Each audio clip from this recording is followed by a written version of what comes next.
Happy New Year and welcome back. Today I've got a bunch of clips with ancient civilizations, UFOs. We've got a couple things about homesteading, off-grid little videos of me feeding my chickens and talking to my one-eared goat. A lot of people ask me, Hancock, you've been arguing that there's been a lost civilization in the human story, but what sort of civilization do you think it was? Well, one of the things I think is it was a civilization that used psychedelics. I think it was a civilization that emerged from shamanism, but did not stay at the hunter-gatherer stage, but that took the essence of shamanism and integrated it into a very different kind of civilization from our own, which pursued things in different ways. A lot of archaeologists have said to me, but we don't find any plastic bottles from the Ice Age. That means there was no advanced civilization during the Ice Age. Well, hang on. Maybe an advanced civilization might have decided never to get involved in plastic in the first place. Maybe there would have been a clear choice not to make plastic. Maybe they did things in completely different ways.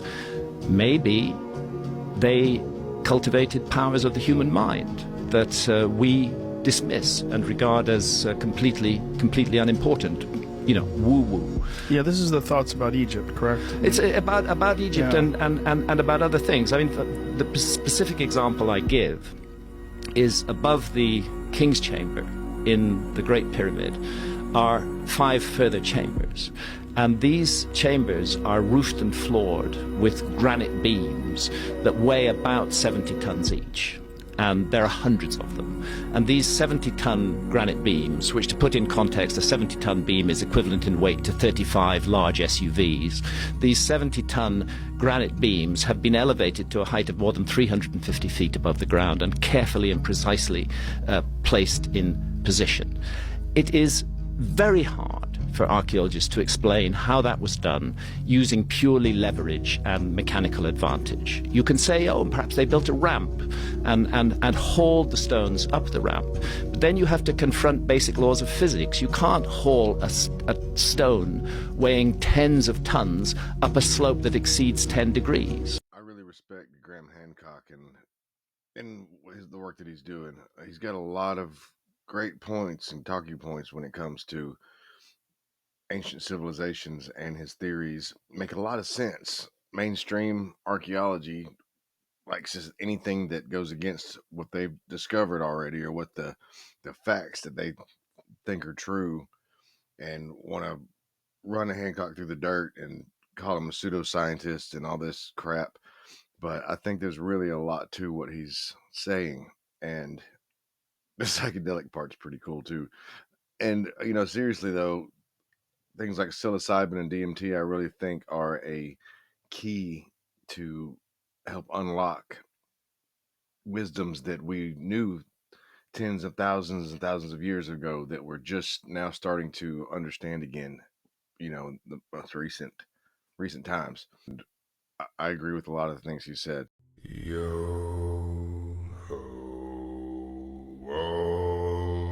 Okay, before we get into it, this next one's a long one. It's a pretty long clip, but I think it's important, and I think it has a lot of good points, and there's some things I want to say about it.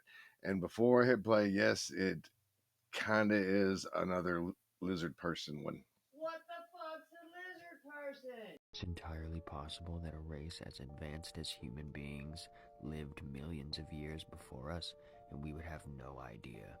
We know about the Egyptians and Romans and Incas because of artifacts that they've left behind. And on the scale of a human life, it seems like they've been here a long time. But it's only been a couple 100,000 years.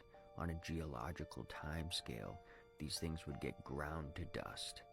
If the human race were to go extinct now, within 4 million years, there would be no trace of us.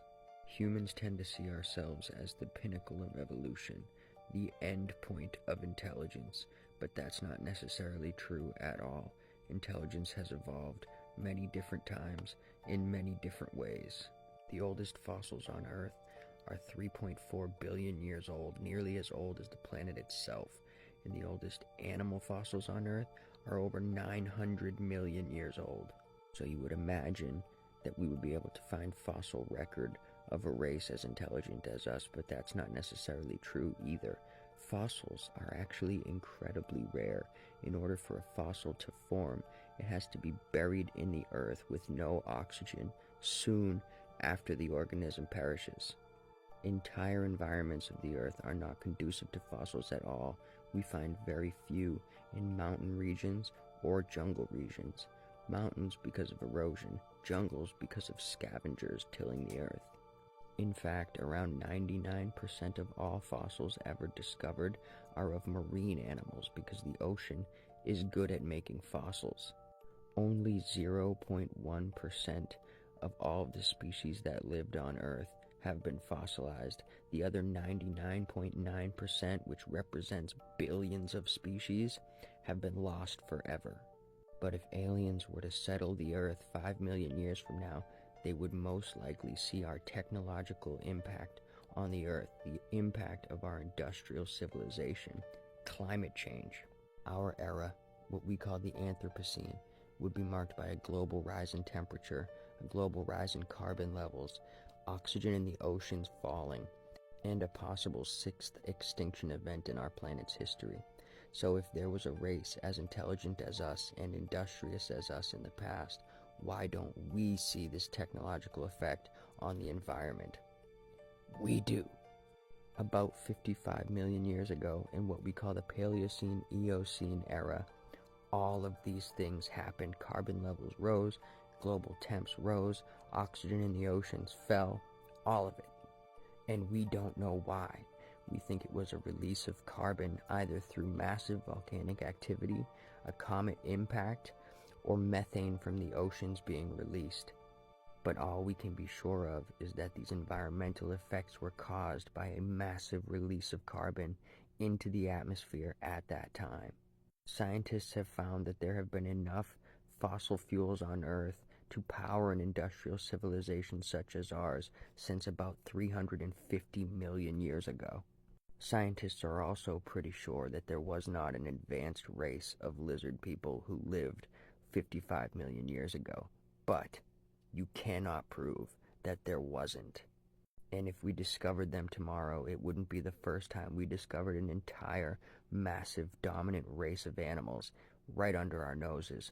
Dinosaurs were discovered in the early 1800s. The word dinosaur wasn't a thing until 1842. All we know is that we don't know. So the Silurian hypothesis is an interesting one.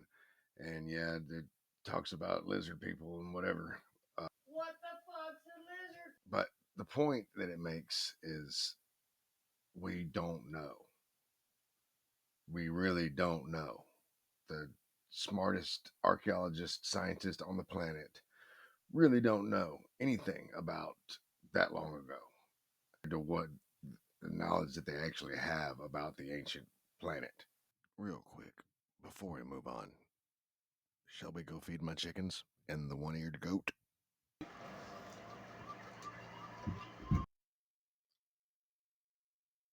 That was the wrong clip. Let's feed some chickens. Oh, we'll start with some, get the water jugs real quick here. Hey guys, you guys ready for some fresh water and some food? Uh-oh, some commotion. Well, this is part of my flock here.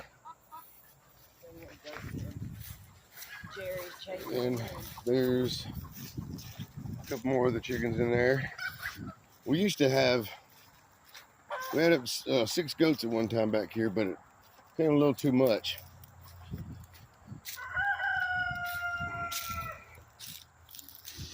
So yeah, I got some chickens. There's Ma over there feeding the goat.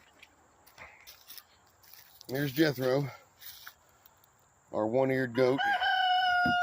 Hey buddy, we'll tell you the story about the one ear some other time. But yeah, I'll finish feeding. In the early 1900s, a series of remarkable stone structures were discovered in remote locations around the world. These amazing artifacts, known as stone stargates, captivated the imagination of archaeologists, historians, and conspiracy theorists alike. Carved with intricate patterns and symbols, their true purpose remains shrouded in mystery. Ancient folklore, however, spoke of these stargates as devices used by civilizations from distant solar systems to travel across the cosmos. By the 1950s, almost all the stargates had vanished without a trace, fueling rumors of government cover-ups and hidden agendas. Some theorized that governments around the world systematically confiscated the stargates and concealed them in top-secret facilities. Their whereabouts remain unknown. This is one of those that's just really fun to speculate on. Magical, amazing reality that would be to live in. It'd be cool if this was true. You actually look at close encounter reports going back many decades, you see predominantly either what have been called the Greys, which are these short-statured, 4-foot-tall, bulbous-headed entities, right, with the big black eyes and spindly arms and so forth. Or you see what some people have called Nordics, because they're very tall Scandinavian-looking people. There are slight differences in their physiology, but basically they could pass for like a Swedish supermodel. These are the two types that you see. And sometimes you see them very tellingly together. Like, so they use this, the Nordics use these cyborgs. Oh, it's like they're little slaves. Yeah. Well, as they're robots. I mean, who would want to handle abductees directly, right? I mean, you're going to outsource all of the most aggravating work to these cybernetic organisms. Come on, chickens. Chick, chick, chick, chick, chick, chick, chick, chick. Come on, ladies and gentlemen.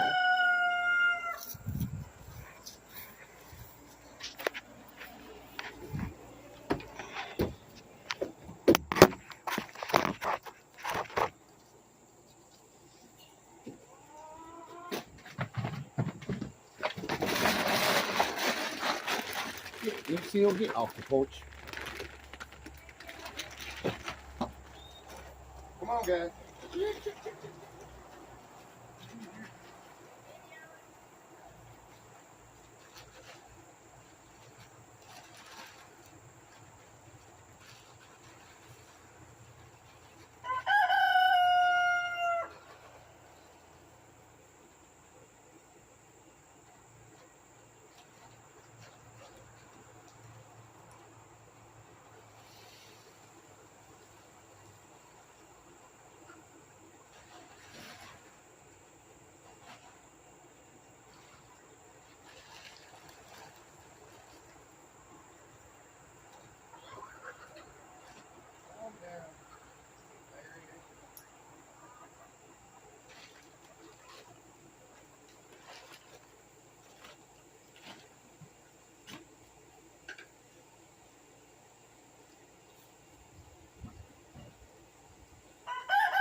Go eat, ladies.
I'll share in there now. You're not seeing here later. Look, another hope. Sorry, Jethro. Remember Metro, bud. I know that was bad.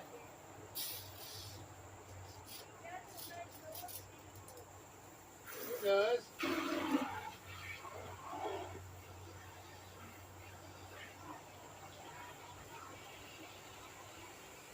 I haven't bought a single carton of eggs since I started raising these chickens.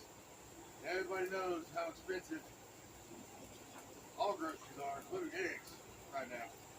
That's definitely been a blessing. We grow a garden every spring on the other side of the coop over there, so you guys will see all that. I say you guys, I don't even know if anybody will watch these, but it's been fun making them anyway.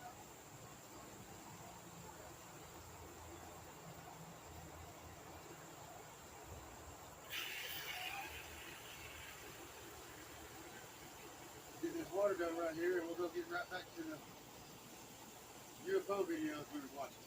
I'm going to check out one more video, and then I'm going to end it right there for this one, for video number 2. Happy New Year, and I hope it was a good one. Come back and see me. Yeah, they're everywhere. They're all over the place. They are literally over everywhere.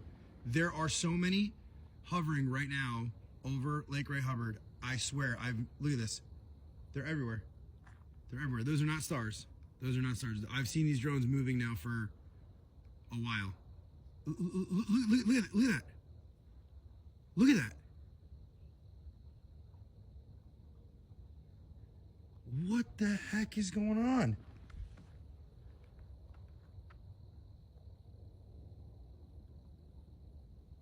One of those is definitely a plane because I saw it flying past, but that is not a plane. That is a drone. That's a drone. There's another drone over here. If I just pan out, you can just see the amount of twinkles in the sky. That is not a plane. There was a plane that just went by, and it was very loud, and you could hear it. They're everywhere. Look at that. Look at them. Look at them.